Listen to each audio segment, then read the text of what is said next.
Hello and welcome to the first Colliding Fate development blog.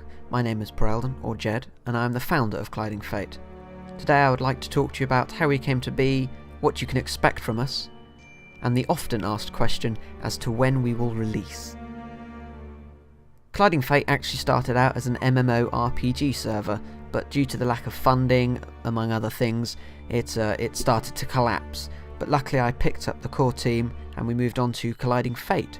And now, with much better financial support, more experience, bigger group, we are going to pull through and bring you guys one of the most epic and immersive RP servers out there.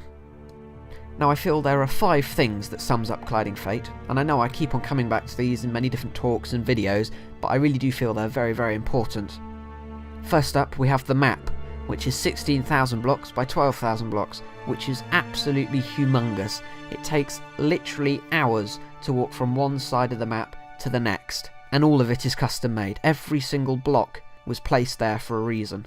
We really do feel that the map is a very important part in a roleplay server and really adds to the player immersiveness and experience, so you can be expecting quite literally everything. We've got dungeons, we've got massive cities, we've got mountains that go up to the height limit, big oceans, cliffs, anything you can imagine, we have it, and it's big and to a really high standard. We're very proud of our building team. They are a very talented group of people, so the map is built to an extremely high level.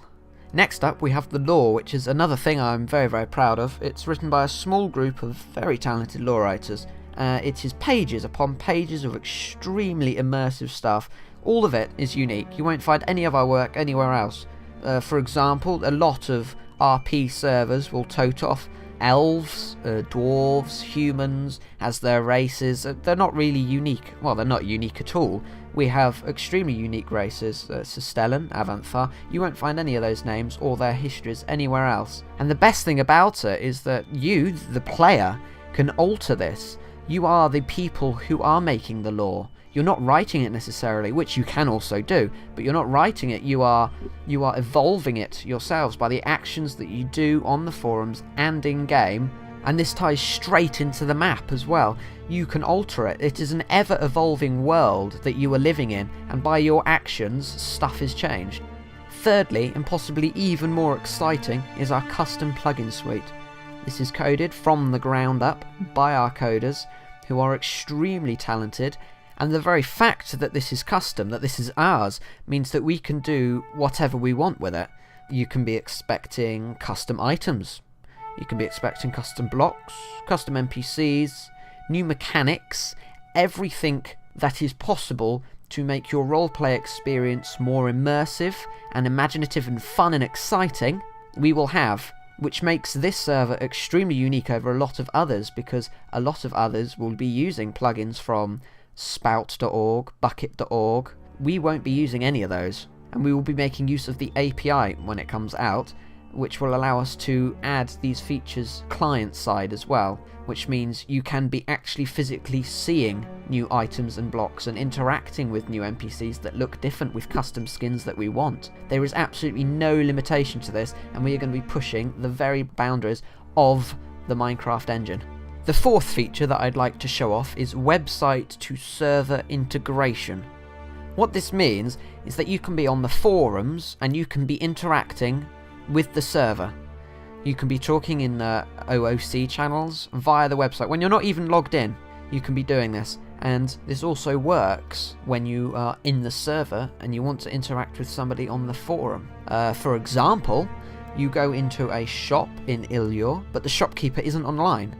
At this point, the game will pick up that the shopkeeper isn't online and will give you an option to leave him a note.